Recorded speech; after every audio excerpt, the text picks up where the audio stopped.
wala, feel at home. Lahat sila parang pamilya mo na as the next gen home. Yung home talaga, literal na mag-feeling home ka kapag kasama mo sila. Ako naman, as a parent, nakita ko rin sa next gen kung paano sila mag-care sa mga bata, malayo o malapit. Nakita ko yung anak ko kung paano siya gumising para pumasok at di umabsent. Magkaiba man ang time, talagang ang laki tulong ng next gen para sa future ng aking anak. Alam ko na hindi lang para sa anak ko, marami din kabataan yung ini-encourage ko na magtiwala sa next gen, lalo-lalo sa mga teacher na napakabait at supportive sa lahat ng situation. Samantha, she started with next gen, grade 7 siya, so grade 10 na siya now. Since homeschooling siya and I'm also working from home, I can say that it really helps a lot yung setup when in terms of doing the household chores. Kasi si Samantha, very hands-on yan sa bahay. Very proud to say na masipag yan. Aside sa masipag siya sa bahay, she's also masipag din naman in terms of academics niya. Naman siya, consistent honor student naman siya. So, very proud of her. And in fairness naman with Next Gen, I can say na very sila sa mga event ng school.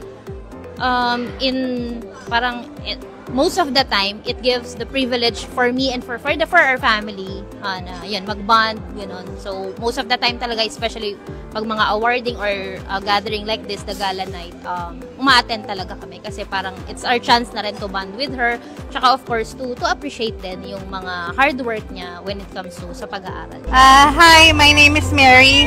I live in Taytay, Rizal, and my 2 kids are studying here in Next Gen. And I think this school is very helpful for us since we live very far.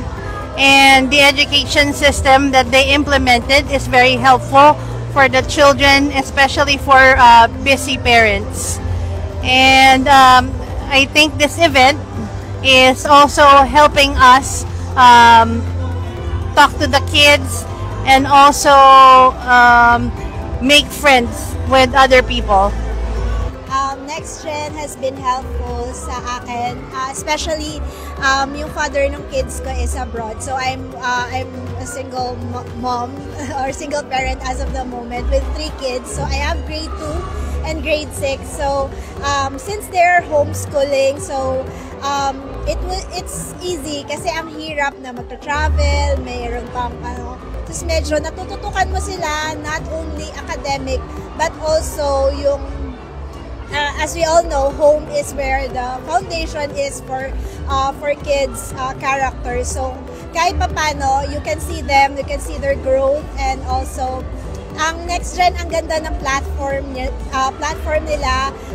Everything is already in the websites, and also the teachers are all capable, and ang easy nilang i-approach. So, I'm very thankful for Next Gen for having this program that helped me as a mom, and I know it will go a long way for all since homeschooling is now nauuso na siya dito sa Philippines because of the pandemic and all, but definitely homeschooling has a lot of things to provide sa children natin moving forward.